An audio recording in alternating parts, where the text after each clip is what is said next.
Muito bom dia, estamos começando o programa Ecobagagens esse sábado, hoje com uma pauta bem extensa sobre legislação ambiental. No decorrer do programa estaremos recebendo o Luiz Fernando Chaves, vice-presidente do Polo Nacional de Biocombustível, conselheiro da Fiesp, para falar do tema, envolvendo também a legislação no Brasil, tudo que há de tecnologia. A gente também tem uma entrevista muito bacana, já gravada com um escritor que está lançando um livro sobre ficção científica. E no nosso início de programa, nós temos uma entrevista internacional.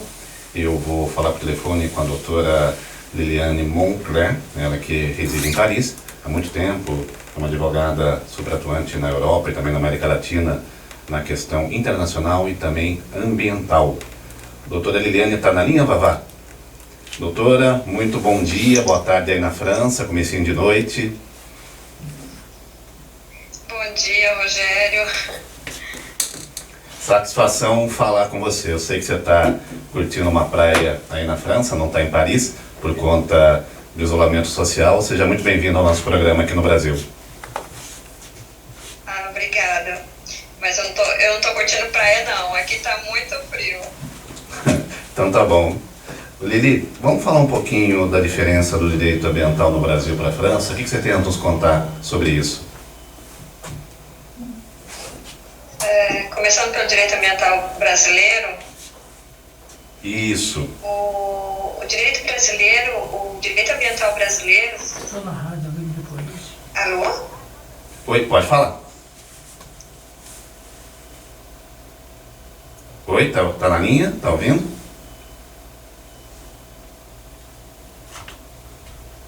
Meu Deus. Oi, estamos te ouvindo. Pode continuar, por favor. Direito ambiental brasileiro.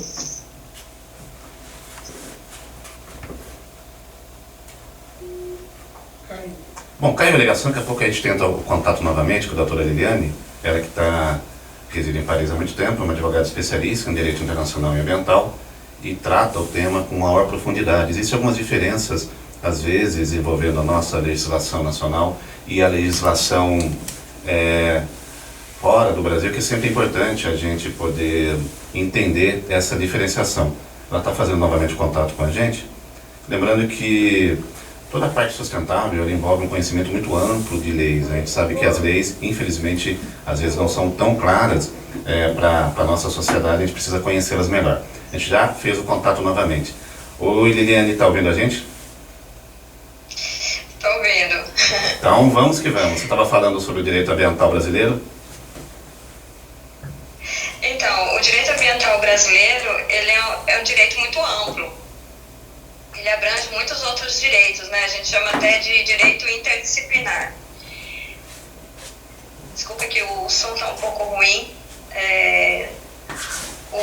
O direito ambiental brasileiro, ele abrange não só o direito ambiental, como também o direito comercial desse produto, né? Sim, sim. Você está me ouvindo bem? Estou te ouvindo muito bem, todo mundo está te ouvindo muito bem. Então, ele é um conjunto de normas jurídicas que tem como objetivo a proteção do meio ambiente e também a proteção das espécies viventes nesse meio ambiente. Ao contrário do que ocorre com a maioria dos anos de direito jurídico, não existe um código que harmoniza a legislação ambiental brasileira. Existem vários códigos esparçados, né? São o código de pesca, o código florestal, são códigos setorizados, né? E também legislações infraconstitucional, que é a 9.605, que trata dos crimes ambientais. Na França, não existe esse número tão grande de legislação como a legislação brasileira, mas o sistema europeu ele tem uma legislação ambiental, o qual esses países precisam estar de acordo com essas legislações para haver uma comercialização entre eles. Entendi. Nós sabemos, Liliane, que no Brasil hoje existe muitos produtores rurais que têm enfrentado alguns problemas na questão ambiental. Eu sei que é uma área que mesmo você estando na França, que você acaba atuando aqui no nosso país. Queria que você falasse um pouquinho sobre isso também, por favor. Desculpa, eu não consegui escutar a sua pergunta. Eu estava falando que aqui no Brasil, alguns produtores rurais enfrentam problemas ambientais. E você mesmo na França, você atua também nessa área aqui no Brasil, correto? Sim. Quais seriam esses problemas enfrentados pelos produtores aqui no nosso país? Então, os principais problemas enfrentados pelos produtores rurais são o clima, as pragas e doenças, né? E a escassez de mão de obra. O clima é o principal fator que causa impacto na produção agrícola. Quando falamos de clima, nos referimos especificamente à variabilidade climática, ou seja, a oscilação das condições meteorológicas de um ano para o outro.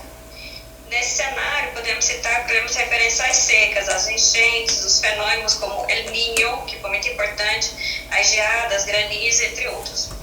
De fato, essas variações bruscas podem fazer o produtor perder boa parte da sua safra ou do rebanho. Como exemplo, eu vou dar em 2016, que teve um estiamento, uma estiagem no sul do Brasil, e que causou de 50% a 90% da perda da produção. Foi registrado o maior número de mortes de cabeças de gado, a produção de leite caiu de 60%. Esse é um dos, então, a questão climática é muito importante. Depois vem as pragas e as doenças. As pragas e as doenças têm um grande desafio para o produtor rural também. Aqui incluem as lagartas, os fungos, bactérias, vírus, ervas daninhas, etc.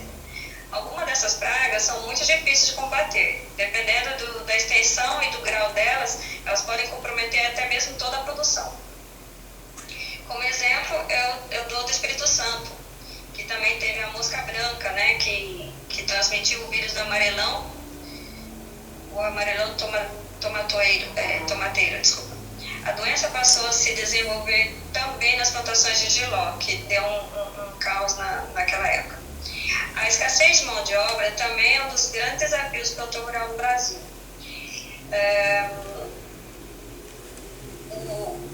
A crescente demanda dessa mão de obra não alcança o número de profissionais ou de especialidades nesse setor. Por exemplo, eles compram máquinas e não têm profissionais para manusear essas máquinas. Mesmo profissionais habilitados não conseguem alcançar a sofisticação dessas máquinas e novas tecnologias. Liliane, uma outra coisa importante é sobre a relação justa entre o produtor e o meio ambiente. No Brasil, na sua visão, a nossa legislação, ela consegue ser justa nessa relação produtor rural e meio ambiente? Produtor rural e meio ambiente. Porque o produtor é um comerciante, né? Ele está fazendo comércio. O meio ambiente, nós como a legislação do meio ambiente, ela é importante para a comercialização desse produto. Hoje, por exemplo, um produtor rural, para comercializar a produção dele, ele precisa ter crédito. E por ter crédito, ele precisa estar regularizado. Como nós temos, por exemplo, o CAR, é o CAE, né? Que é um cadastro ambiental rural. Esse produtor rural ele tem que estar cadastrado. E para ele ser cadastrado, ele precisa respeitar várias normas de regularização. E se ele não tem o CAR, ele não pode fazer um empréstimo ou um crédito, não pode adquirir um crédito agrícola. Uma outra coisa importante, o Brasil é um dos principais fornecedores e exportadores de commodities para o mundo. Assim como a França compra limão, abacate brasileiro, muitos países vêm para cá levando as nossas commodities. Você vê para o produtor rural sendo justo a maneira como se negocia essas commodities para fora do Brasil?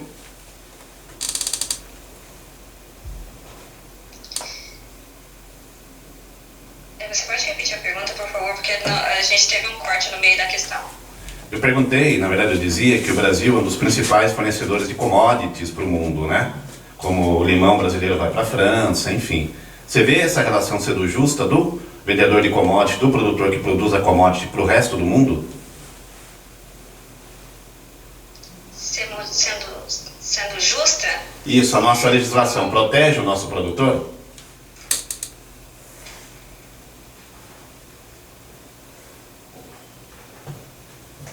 Eu não escutei muito bem a pergunta, porque ela sempre corta na metade. Eu perguntava se a nossa legislação ela protege o vendedor de commodity.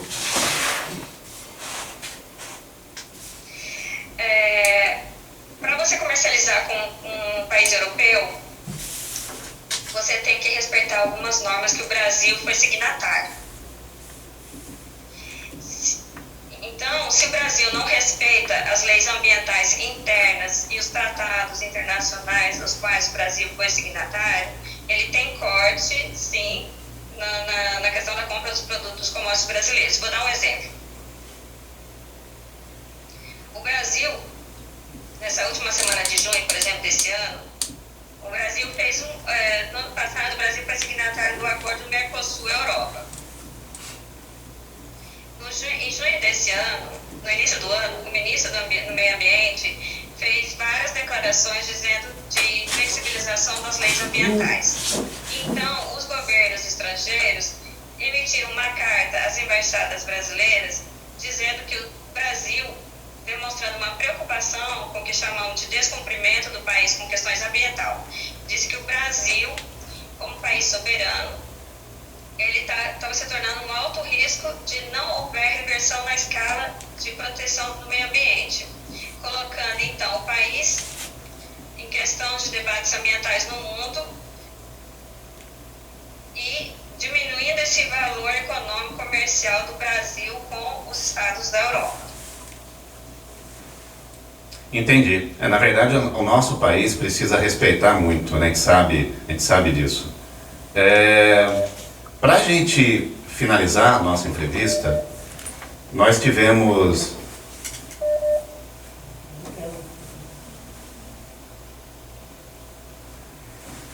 Para a gente finalizar a nossa entrevista, nós tivemos aí algumas mudanças com o coronavírus, né? A pandemia ela trouxe mudanças em todos os setores da nossa sociedade. O que você pode nos falar sobre isso? O coronavírus, ele por si só, ele já é uma crise ambiental, né? Verdade. E ele trouxe não só uma preocupação sanitária, mas uma preocupação ambiental. Ele surgiu de uma crise ambiental, né? Nós vimos esse ano, como eu acabei de falar agora, do ministro do Meio Ambiente, Salles, ele fez uma menção no início, dizendo que ia flexibilizar a legislação ambiental e afirmou que ia aproveitar da pandemia para aproveitar várias leis. As leis que ele estava querendo aprovar, de, por exemplo, o uso a violação da lei da Mata Atlântica, que não permitia a consideração dos áreas desmatadas legalmente. Ele então abrange essa área. Ele pretende também regularizar áreas que foram desmatadas, né, ilegalmente e que estavam em processo de ilegais, né? Ele só revogou após o Ministério Público dizer a Salles que aquela lei ela é ilegal, né?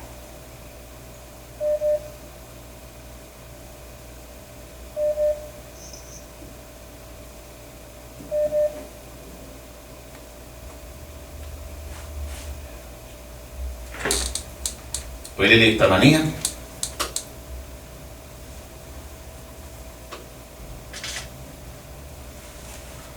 Alô?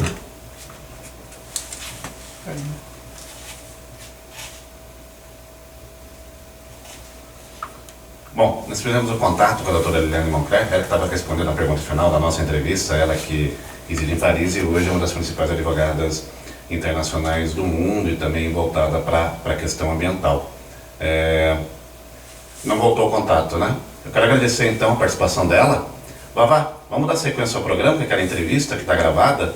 Nós temos uma entrevista rapidinha com um escritor que está lançando um livro muito interessante de ficção científica envolvendo a nossa realidade. A gente vai colocar, depois a gente volta ao vivo para o estúdio com uma entrevista com Elias Prestes e Luiz Fernando Chaves falando do Polo Nacional de Biocombustíveis, que deve ser reativado. Essa foi a entrevista falando de tudo que envolve sustentabilidade no Brasil. Tá no ponto, Vavá? Vamos lá, então. Queridos ouvintes, falamos agora com Celuir Ribeiro, escritor, que está lançando o livro sobre ficção científica. Muito bom dia, Celuir. Por que a ficção científica é um tema que mexe tanto com as pessoas? Bom dia a todos. Já informo que estou feliz por poder participar do programa, né, e apresentar um pouco sobre a minha obra, trabalho que eu venho desenvolvendo aí faz uns meses. Fala pra gente sobre o seu livro, o que tem de diferente a sua história?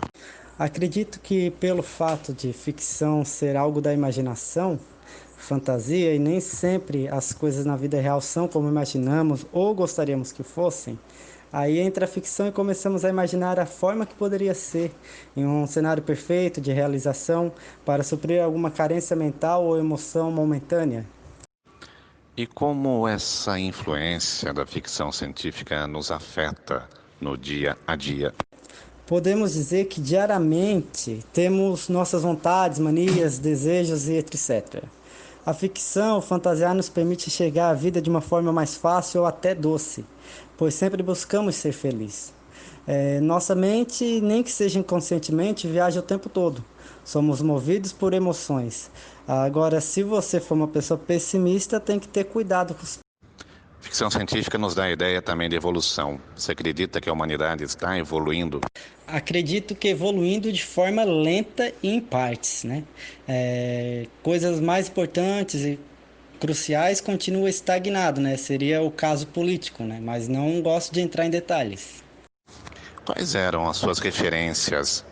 Não que eu tenha referência específica, porque eu assisto de tudo, né? Eu sempre gostei de filmes, seriados, de quase todos os gêneros, desde Breaking Bad até Sex Education. Então, digamos que seria um pouco de tudo. Gosto de misturar drama, romance, ficção, aventura. Para mim, o Heredo fica muito mais completo. Os textos de ficção científica também falam sobre o destino da raça humana. Você também tem essa ideia? Não, pois podemos escrever somente sobre um mundo totalmente fictício, onde existe apenas alienígenas e os seres humanos nunca existiram. Vai da imaginação de cada um. Apesar que a grande maioria dos textos se refere a nós, vivendo em sociedade, né? Nos organizamos de nossas formas. Sendo qualquer área que você escreva, existem relações e não dá de fugir disso. Mesmo quando o texto fala somente de robôs, por exemplo, logo vem as questões, e quem os criou? Né? Os seres humanos. Né? Mesmo que na história eles foram extintos, então novamente entramos no destino de nossa raça. Mas você pode escrever sobre o que quiser.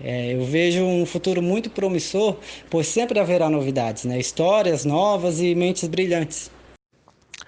Agradeço muito a participação, desejo sucesso na sua carreira e esperamos ansiosamente em janeiro pelo seu livro O Animalia. Mais uma vez eu quero agradecer a toda a equipe pela oportunidade, né, desse espaço que eu posso mostrar o meu trabalho.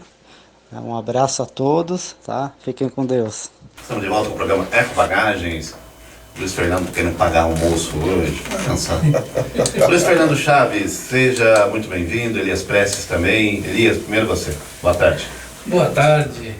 Boa tarde, eu queria parabenizar pela viagem que você fez e querer desejar aí boas outras viagens para você. Mas não em horário de programa, que você faz muita falta aqui, meu amigo. Tava fora do ano passado. Até esqueci. Tá bom. E eu parabenizar o Luiz Fernando também pelo vir no programa. E você deu uma entrevista para nós bacana, que eu tenho certeza que muita gente vai gostar da entrevista dele, como um profissional que é. Fala, meu amigo. Obrigado, meu amigo. Obrigado, Rô. Eu pago o almoço para você, não tem problema. Só que a gente vai comer em São Carlos, num restaurante maravilhoso que tem lá, e que serve uma formiga que vem do Amazonas e que tem gostinho de capim-limão. Topa? Eu tomava chá de capim-limão. Não. Você sabe disso, né? Sim. Não, e lá é um restaurante maravilhoso porque serve peixes amazônicos do norte do país, é muito gostoso. Mas agradeço muito de poder estar aqui e dar essa entrevista para vocês. O Paulo Scarfe está ouvindo a rádio? Não sei, provavelmente. Não, liga para ele, manda ele ouvir, meu. Eu quero agradecer também ao meu amigo Gustavo, me convidou para ir visitar a empresa dele, uma empresa que está em grande ascensão, e me pagou um almoço muito bacana lá em Sorocaba. A empresa Kenkopato. Kenkopato é uma grande empresa, uma estrutura fantástica. Sim. E eu recomendo os produtos deles. Ótimo. Luiz, vamos começar a falar da reativação do Polo Nacional de Biocombustíveis, né? Você é vice-presidente, né? Está previsto ano que vem? Na verdade, o Polo Nacional de Biocombustíveis, a ativação dele já está encaminhada, já está feita. Tá? Vai ser o grande bastião de pesquisas na área de biocombustíveis e energias renováveis. Tá?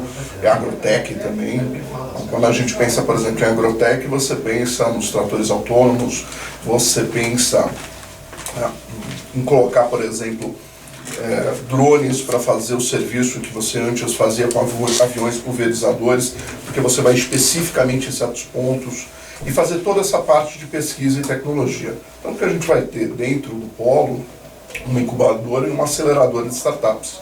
O que significa que a gente vai pegar ideias novas que surjam, e eu gosto muito da ideia de você ter uma pessoa, um jovem que chega com uma ideia num papel de pão escrito e fala assim, olha, tive esta ideia. E a gente analisar e colocar aquela pessoa, aquele jovem, numa aceleração com a nossa experiência e fazer com que o agronegócio brasileiro, tá, tanto o agronegócio quanto a parte de energias renováveis, tenha essas novas ideias. O brasileiro é extremamente criativo. O que falta é a gente poder pegar essas ideias e desenvolver elas. Você lembrou um negócio, sabia que eu tive uma época da minha vida um grande contato com o Renato Teixeira, precisando por questões pessoais, e o Renato uma vez me contou que a letra lá da música Ando Devagar, porque já tive pressa, que ele escreveu como Sater, ele escreveram num papel de pão. Sim, sim. Essa é a grande coisa. Hoje em dia o Renato, jovem... ele escreveu a letra e o homem comeu o pão. Hoje em dia o jovem fica muito antenado no celular, ele é um ser digital. Mas as ideias, quando vêm, às vezes a pessoa coloca num pedaço de papel, né, aquele insight que ele teve. E o mais importante não é como ele colocou a ideia, mas essa ideia, por mais simplória que seja, chegar até a gente e a gente poder ver se aquilo tem um potencial de desenvolver. Eu acho que falta isso no país. Tanto que o Polo tem um diferencial de muitas outras incubadoras que você tem no país e até fora dela. Tá? Nós seremos parceiros, ou seja, nós seremos, entre aspas, sócios daquela empresa que está sendo criada, daquela startup que está sendo criada ali. A gente vai vestir a camisa junto para fazer acontecer. Isso é importantíssimo hoje no país. Mas, Fernando, eu estive vendo, tem jovens muito criativos, com tecnologias fantásticas.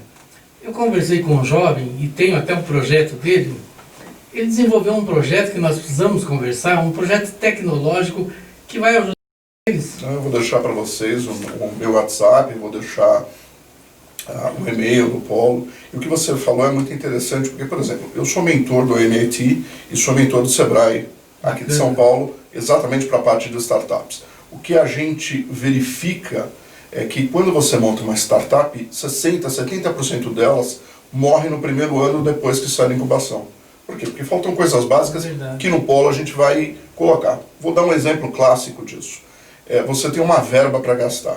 E no Polo a gente vai ter uma conta, um dinheiro digital, um Biocoin colocado ali, onde aquela startup vai entrar com aquele valor no banco virtual nosso para aprender o seguinte: eu tenho que comprar uma impressora 3D e tenho que pagar as contas. Eu tenho que equilibrar essa economia. Porque não adianta só eu ter uma ideia fantástica se eu não ensinar para esse jovem como é que ele tem que equilibrar as contas dele. Isso é primordial. Verdade. Então, eu acho que quando você incuba uma grande ideia de uma startup de pessoas jovens, você tem que mostrar para ele o seguinte: olha, você vai receber um valor, mas você não tem só o investimento na ideia, você tem que sobreviver, você tem que pegar o carro, o ônibus, você tem que pagar a internet, a água, a luz do local onde você vai estar. Esse equilíbrio é necessário que a gente coloque. Né? A gente discute muito sobre educação. Se você for para uma escola nos Estados Unidos, eles têm uma matéria chamada economia doméstica. Aqui no Brasil a gente não tem. Judiação, sabe? né? Exatamente. E aí eu ouço muito jovem falando assim, eu não preciso carro, eu não preciso casa, eu vou alugar tudo. E eu sempre brinco, quando eu dou aula, eu falo assim, eu acho ótimo. Eu sou aquele cara que vai ter o carro para alugar para você, a casa para alugar para você, a ferramenta para alugar para você, porque alguém vai ser dono disso. É verdade. Né? Eu acho que se perdeu um pouco essa noção do que é necessário para você passar o resto da vida.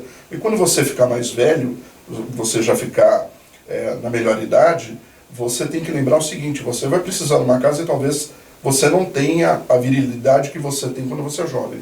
Né? Então, é sempre pensar no hoje, no amanhã e no futuro. Mas eu estou vendo, Luiz Fernando, que a moçada, elas estão pensando dessa forma mesmo. Eu vejo que muitos deles não têm carro e pega Uber para ir, para voltar, um carro locado. E essa é uma tendência mesmo de não ter, viver bem sem ter o patrimônio, que é diferente da velha geração, né? Viver bem sem ter o patrimônio, ele passa especificamente por planejar o futuro. Mas, Porque... o Luiz, só um adendo nessa questão do Elias, isso é uma questão que já vem sendo discutida há muito tempo. Sim. Mas as pessoas que mais entendem disso, eu me refiro também a pessoas de montadoras, elas argumentam que numa cidade como São Paulo, centro, capital, é muito fácil você ter uma vida compartilhada. Agora, no interior é uma outra realidade. Exatamente. Queria que também você mensurasse na sua resposta esse parâmetro. Eu acho que você foi perfeito nisso.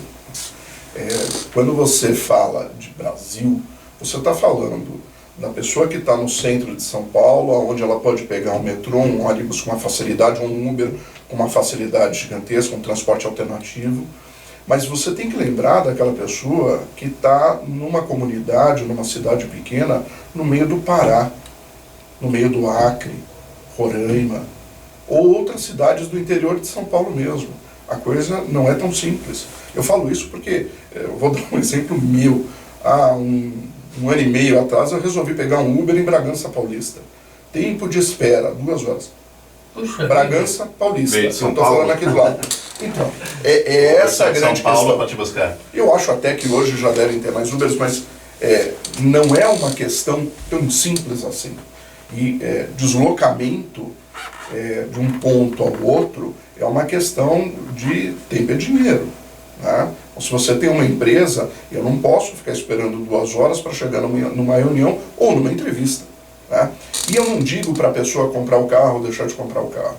Tá? Isso é uma convicção minha e que cada pessoa, cada jovem tem que ter. Mas você tem que pensar o seguinte, como é que eu planejo a minha vida? Então, quando eu pego hoje o jovem que abre uma startup dentro do polo, eu planejo junto com ele, eu dou a ideia para ele de como está hoje, como ele quer que fique e como será no futuro, o que ele necessita. Tá? Mas, Luiz, deixa eu te falar uma situação.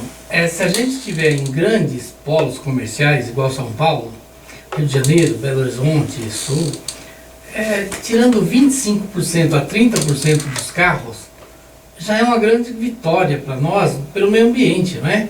Sim. Agora, no interior tudo bem, tem que ter o carro, tem que ter a locomoção. Igual aqui, eu estou vendo, eu mesmo, eu tinha 3 carros, quer dizer, meu, da minha esposa e do meu filho. Eu estou só com um. Porque a gente só cresce de gerar emprego e renda. Na parte específica, na parte ambiental. Como eu disse, nós temos grandes leis no Brasil na área ambiental. Tá? O que a gente precisa é fazer planejamento de futuro. Queridos amigos, estamos terminando o programa Eco Bagagens desse sábado. Agradeço a audiência de todos. Fiquem com Deus. Um ótimo final de semana. Grande abraço e até sábado que vem.